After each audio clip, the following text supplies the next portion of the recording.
Well, good morning, afternoon, or evening, depending upon when you're listening to this, and welcome to Thought Leader Life number 4. I'm Michael Procopio. And this is Mitchell Levy.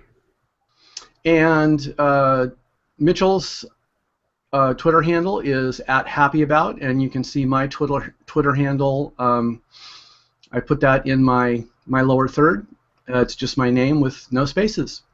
And today with us we have Dr. Natalie Petouhoff, who you can find at Dr. Natalie.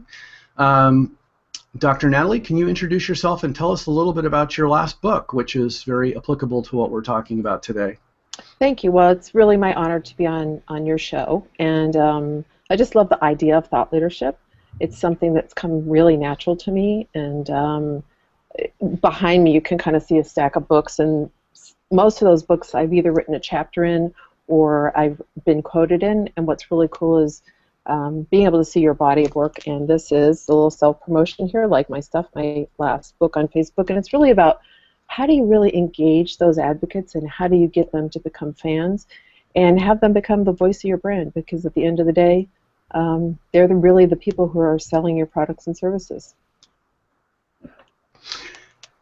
So Agreed. I want to start with what is your definition of a thought leader? Well, I think there's two parts. There's one that you look at when you think about you yourself, like what do I think about what I'm contributing, and so I think it's, for me internally, it's about having an opinion, having a stand, and then having a voice and using that voice to have influence. And I think advocates and thought leaders are really people who companies need to pay a little bit more attention to, because they're the ones that are really interacting with your company. They're having opinions, they're posting online, and it's really important that companies to really get this. And so I'm really hopeful that through your program we will educate a lot of CEOs, and they'll really start to get the value of what you guys are doing and the value of those advocates and thought leaders. I love it. As a matter of fact, so let me make this clear, right? So we have a thought leader funnel, and we're promoting a number of different elements on there, and specifically on this one, we're going to be talking about the advocate component. And in the advocate side, I just want to make it clear what Dr. Natalie said was that the advocate may be an employee, right? So we definitely need to have lots of employees inside companies or advocates, but the advocate can also be outside, right? Who's evangelizing stuff? Who's excited about your stuff? They could be customers, or they may not be customers. That's right. That's absolutely right. So actually, this is a great, so let's assume we sort of know what it means if we have inside of a company, how to get the employees excited. We can come back to that, but let's talk about the customers you know, or the customers you don't know, or your advocates who you don't even know who are talking about you. If somebody was going to say, that's interesting, I don't even know how to start there, what would you talk about in terms of getting that person excited about focusing on the advocate? How do you really propel an advocate? So I think the first thing is the company needs to be aware that they're out there, right? And so in social media, there's the 1-9-90 rule. 1% of the people post, 9% respond to the 1%, and then 90% lurk. And so if you think about that, and those percentages and ratios change a little bit depending on what business you're in, if you're B2C or B2B, but in any case, the general ratio is pretty accurate. So if you think about it, if the 1% are the ones that are really, whether they're customers or not customers yet, but they're advocating, they're having an opinion, they're talking about you online, you need to go find those people, because what happens is the 9% and the 90%, they're the ones that they're really influencing. They're the ones that those people are going to read reviews. So we were talking earlier, I was looking for an electric tea kettle, and I went to Amazon and I started reading reviews, and I chose a tea kettle based on the reviews of people that I don't know. Got it. And by the way, I like. Sorry, Michael. What's really interesting today, it was probably about 6 months ago I first heard this. I heard the word Yelp used as a verb, right? So just like we have, Yelp yes. Google it, Yelp it. So just like Kleenex is really about Xerox. a tissue, Yeah. And Xerox, right? Now when I think, even though you're reading on Amazon, you're reading Amazon reviews, I'm thinking Yelp scores, right? So Right. Yeah. Right, and I think it's really an action that we're taking. So it looks like an online site, and people post things, and so it may feel really static. But the truth is that that's where people are going to get the information about your company. And the people that post, there's only 1%, maybe 5% of the people who actually post. But think about all those people that have bought your products or looking to buy your products that are just reading. And that's when you start to really understand as a CEO how important these people are to your company, to your products, to your services. And I know we were talking earlier about the idea of educating CEOs and helping them understand how important this is. Because, I mean, Mitch, you've known me a long time. I've been working in customer service, customer experience for a lot of years, and pretty much been saying the same thing. But what's cool now is that the things that I'm talking about, other people are starting to really get. And part of that is, people are understanding the role of the advocate in the company and how important they are to sales and revenue. And we were talking earlier about how PR and marketing will do all this work to get a customer, right? And then sales will close them. And then in customer service, we make them upset, we make them mad, we make them go away, and we make them post horrible things. So, I think we're in the era of common sense. So Mitchell, you'll love this. I just had an aha moment. I love it. That's great. So it dawned on me as and you and Dr. Natalie were talking that what we do on social media today. So she went and looked at 60 reviews of tea kettles. Yep. What we would have done before. By the way, that's a lot. That is a lot of reviews for a single product. It is. Based on what I know about you, this is exactly what you would do, but I just thought I'd mention that. Well, and see, I wanted to know plastic or stainless steel, and then I wanted to know coil touching the water, the heating coil not touching the water, and for this one particular, it was a Cuisinart, there were over 900 reviews. Wow. So I was like, and my process is I click on the 5s, I click on the 4s, and I click on the 1s, just to see if the things that people, right, I have my own little process that I just became aware of, because I really want to see, okay, so there's a lot of people posting good things, but what are the negative things? And often the negative things are things I don't care about, or you can kind of see that's probably an isolated incident, and that's kind of how you make your decision. Is the product really, I mean, people were talking about the lid falling off, and they were talking about rusting, this thing that I bought is stainless steel. It's so interesting. What's fascinating, and Michael, I'm so sorry I cut you off, so I'll get you back in a minute. So what's really interesting, if you're a CEO or if you're part of the executive team and you're listening to this, what you should be saying to yourself is, oh man, what are my Yelp scores? If you don't know what they are, you absolutely need to figure those out. And then how do you improve them? And we're going to explore that further, but Michael, I cut you off, so please finish. Yeah, so my aha moment was that in the old days, what you would do is think, okay, I'm going to buy a tea kettle, and maybe I've got a bridge club I'm going to, I'll go ask them, and that'll be in a couple days, and then maybe I've got this other group, and I'll ask them in a couple of days. That's actually fairly high friction because it takes time.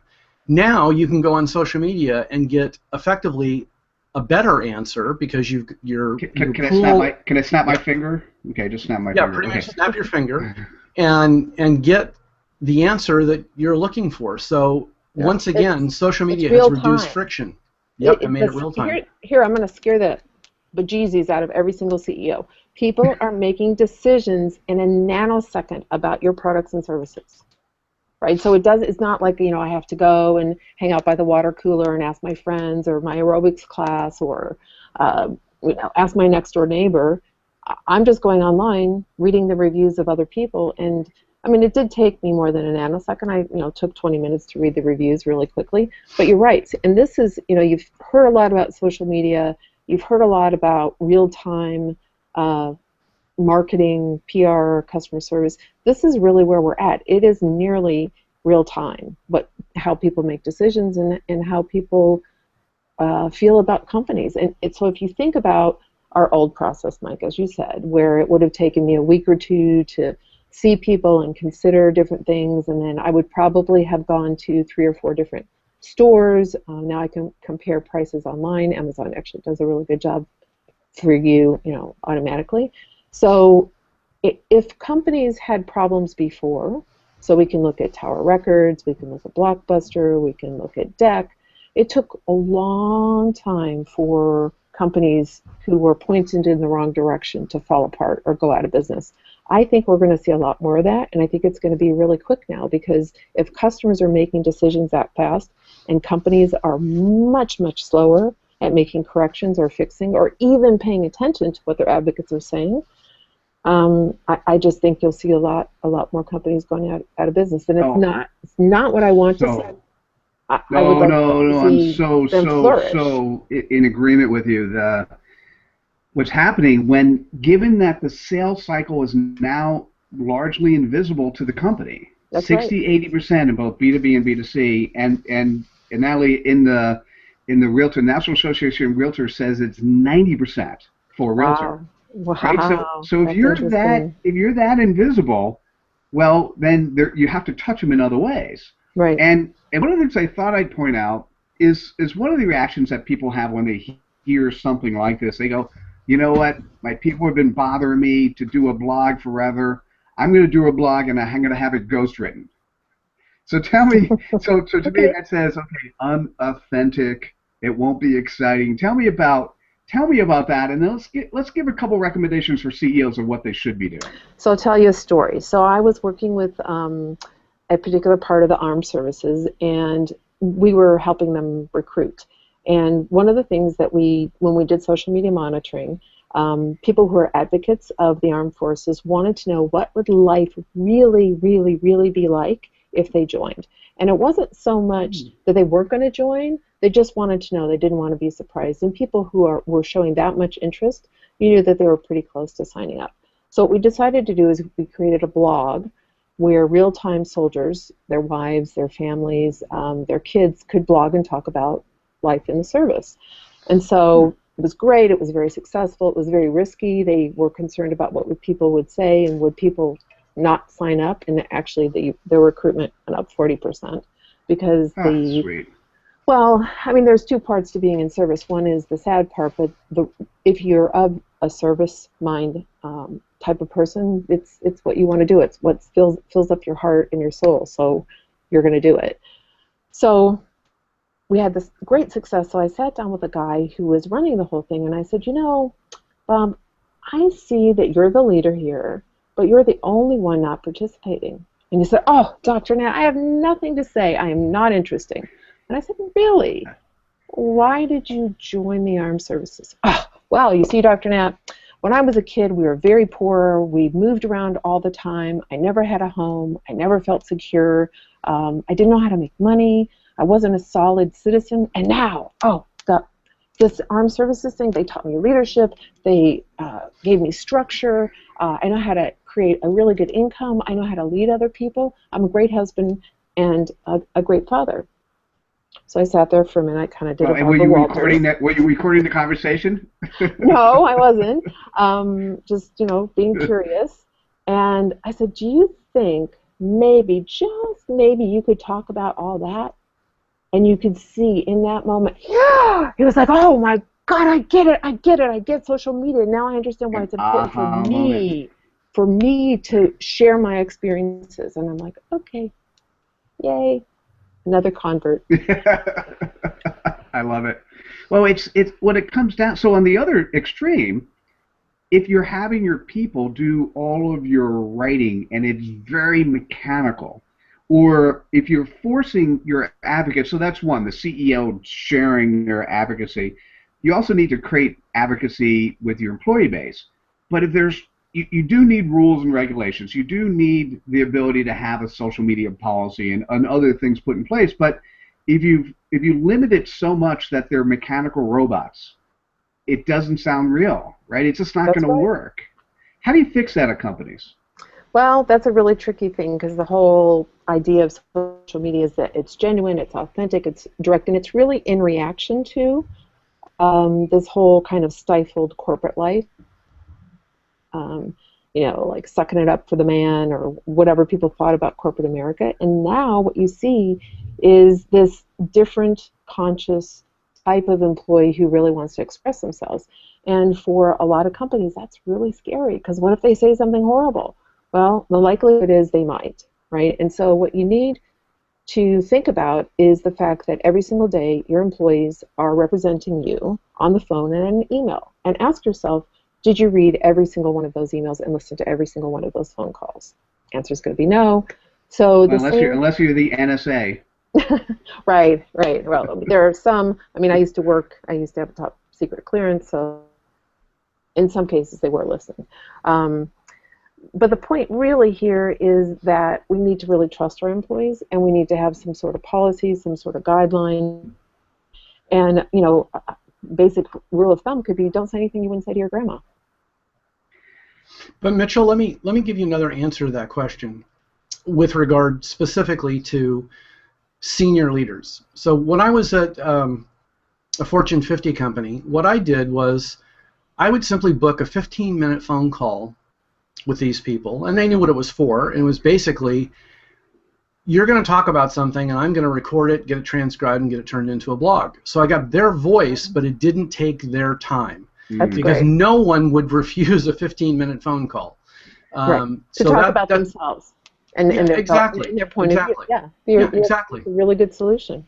And Michael, it was funny, the webinar that we did, there were 288 people registered on how to create thought leaders, and we had more questions than we could possibly answer. So I just posted a blog. If you went to mitchelllevy.com, there's, I think we just posted blog 2 of 6. But the question was, how do we get all our employees, particularly those that don't know how to write, to do social media?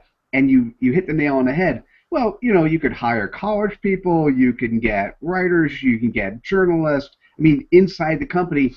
And part of it is you walk around, you can interview people by phone. If you're physically located, you bring a video camera with you, right? And you post it online.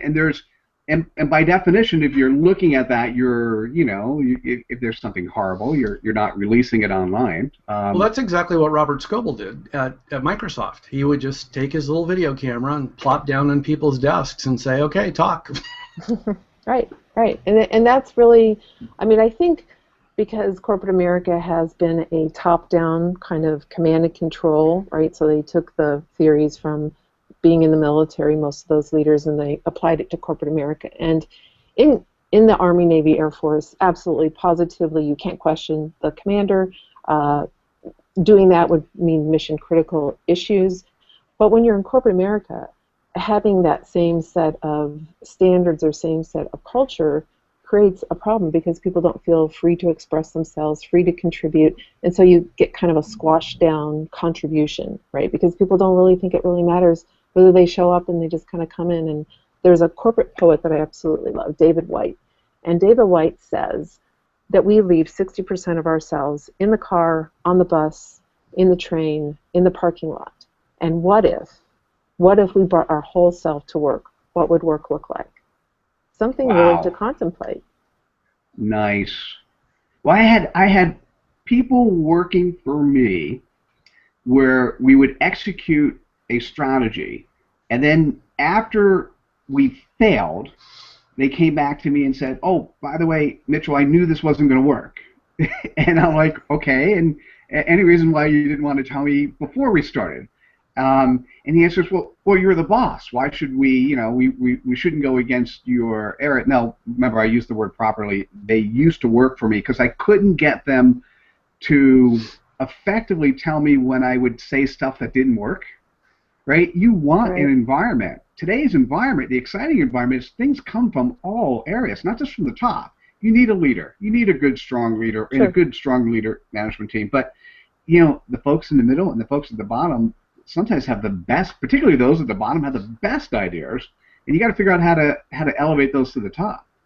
I think that, Mitchell, you're absolutely right, and I think a lot of people suffer from what I would call shoot the messenger syndrome.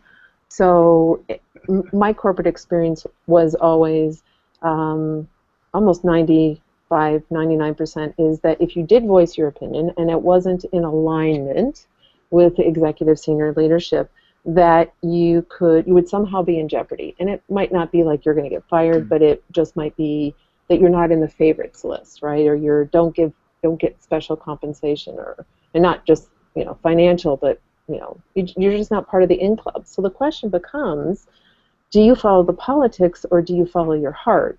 And I think what we're seeing from a lot of the younger generation, which I'm really excited about, is if they don't like the culture, they leave. You can't hook them with a 401k or a salary, for a long period of time. They really want to feel like they matter, their voice matters, they're free to express themselves. By the way, And Michael it's and I are culture. shaking our head yes. Culture, culture, culture, right? So as a leadership, CEOs, if you're listening to us, think about how would you create a culture and an atmosphere where people felt safe and interested in expressing themselves to you. And then ask yourself, are you ready to hear what people want to say? And you really have to be interested and ready, and realize that some of what you're going to hear is not going to be positive. But I see the things that people say that are not positive as gold. They are nuggets of gold that if you take that information, that feedback, and this goes back to my days being in the auto industry. Deming was the one who said, listen to your employees, listen to your customers, integrate all that feedback back into products and services, and you'll have an amazing company. And we, America, the American auto industry, sent Deming to Japan.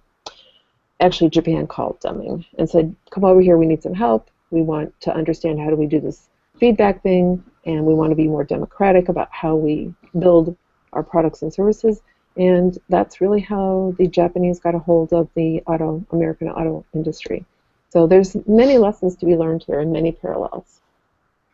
You were one of those people I've followed for a long time. We've known each other for a while, and every time I talk to you, there's something new and exciting that you're doing and focused on. Do you want to talk about a couple things that are exciting for you in today's world? Sure. I think one of the things that I'm looking at is the idea of senior leadership workshops. So sitting down with senior leaders and saying, look, be honest with me. Do you understand social media? Do you really know what it means to your company? And then having a frank discussion about what the opportunities are. And I'm kind of famous or infamous for my social media ROI models, but it's really about looking at your products and services and how does that word of mouth, that advocacy, really transform revenue, and how does it decrease costs? And so having that authentic conversation with executives so they really grok what we're saying, I think is very, very exciting. And then how do you create a culture where people feel free to say the things that they need to say? And how do you create social compliance? How do you create social media policies? And more than anything, social media, if you integrate it into your traditional business, it's really organizational change management.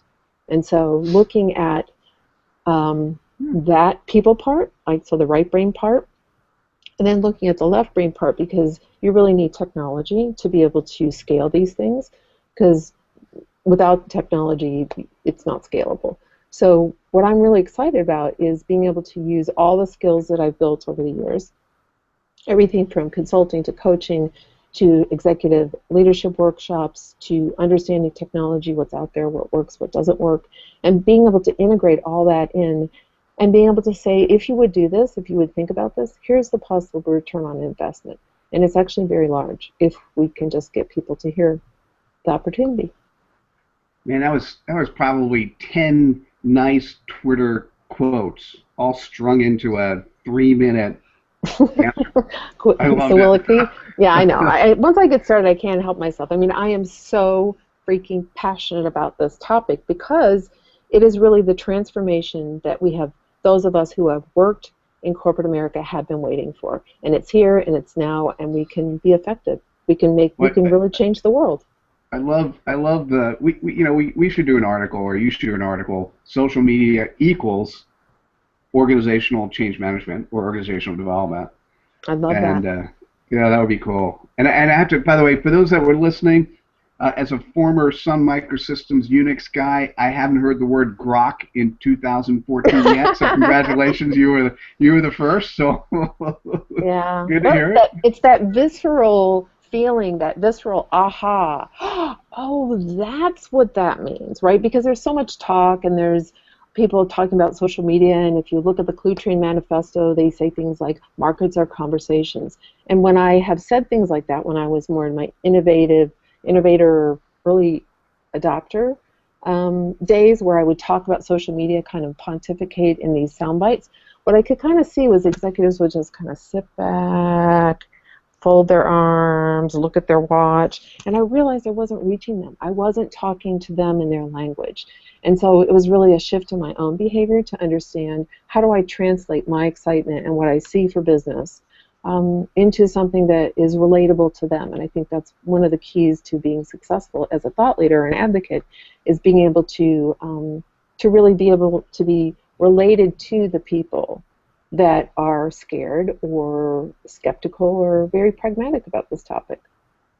Well, actually, that's a perfect lead-in to another question is, for those who are watching this and their goal is to become a thought leader, what tips do you have for them to go along that path, or how did you walk down that path? So how this got started was my thought leadership is when I was at PricewaterhouseCoopers, I was a management consultant. And my boss said, you know, Natalie, here's the facts. When we go to sell work, people buy you first, then the work, and then PwC. And that was the first time I had really ever heard a company say that the employee and the relationship that they have with the customer was the most important thing. And they said it's really important if you want good assignments locally so you don't have to travel a lot, to be able to create a personal brand and have all the executives know who you are. And then they also said it's also important in the local market to create a personal brand so that when we go to talk to customers, that they know who you are, that they respect your opinion, that they have heard you speak before.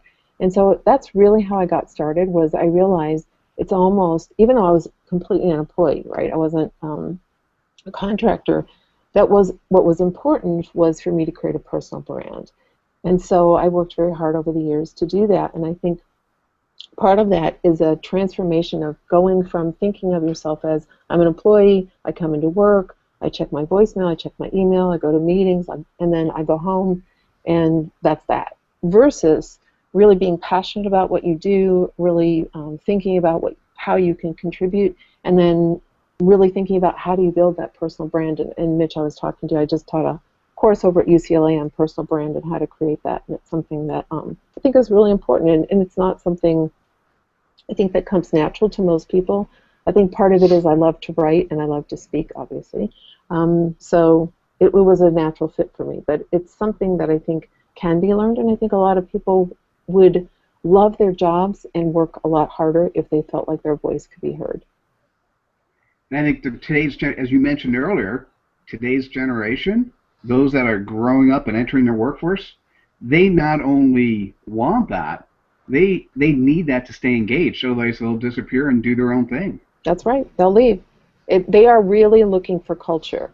And so if you're looking at how do I enroll, engage, and retain millennials, Gen X, Gen Y, they're really a different animal than the boomers. And so if you're a boomer and you're in upper management and you want to get this new breed of employees in, then you really have to start to look at who are you being, how are you leading by example, is the company's policies and culture going to be congruent with this new way of doing business, and if it's not, then maybe it's time to have an executive workshop and just sit down and talk about this heart to heart, like how can we co-create this? So if you're hiring Michael Procopio, Dr. Nat, or Mitchell Levy, and we're doing something associated with social media, guess what we're also doing? Organizational change management. You got it. So Mitchell, before we get to we'll start a wrap up, and I want you to think about any last questions you might have. I just want to mention our sponsor, which is Think Aha. They're a publisher. My book, which is 42 Rules for B2B Social Media Marketing, is one of their brands. Mitchell's book on thought leadership is another one of the brands, the Think Aha series. They also have a Think Aha app, which a book can literally be turned around in a week. And the Think Aha app gives you the option of, it's got built-in social media sharing. So as you go through the book, you can share the bits that you think are the best. So Mitchell, any last questions for Dr. Natalie? No, it's we're now actually doing work together, and it's I've always enjoyed meeting and interacting with you, and you have such great presence and great content, and you're one of those people, and this is something also I'd say when you're hiring consultants or hiring employees. I have a very simple fundamental rule, and the three of us, Michael Procopio, Dr. Nat, Mitchell Levy, we say what we do and we do what we say, and it just reminded me over the last couple of days, Natalie, as we've been working together. We all three took action items, and then we all actually did them on time, which was very cool. Yes, I appreciate that very, very much. So, Dr. Natalie, my final question is this. Is there anything that we should have asked you that we didn't? Oh, gosh. If we had 8 hours, yes, there's a whole bunch of things. But I hope that you'll ask me again to be on your show. I would love to do that. And we'd love to have you back on. I just love working with you guys and love that, you're ushering in this new idea behind the thought leadership and the advocate.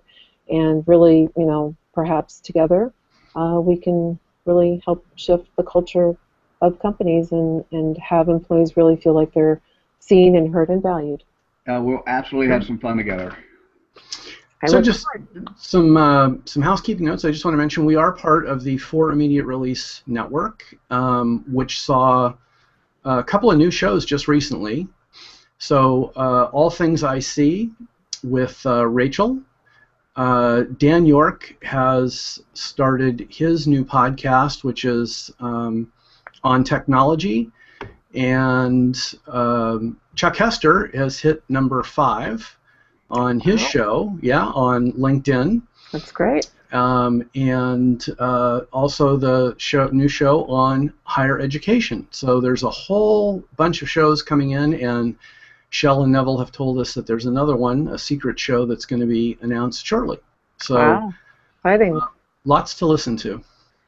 And what I really love about the show, I'm a big fan of the acronym HELP, and the P in HELP is using proven platforms. And Michael, you and I, we've had a couple hundred downloads, small number, but still great for a brand new show that's not really been advertised. We've had a couple hundred downloads of each of our podcasts so far, and that is primarily of using and being part of the FIR network and using their platform, and I'm very excited about that. Yeah, as am I. So with that, we'll sign off, and thank us to everybody for watching. Next week, we are going to have Vanessa DeMoro, who is a thought leader in the area of private social networks. So have a great weekend, everybody.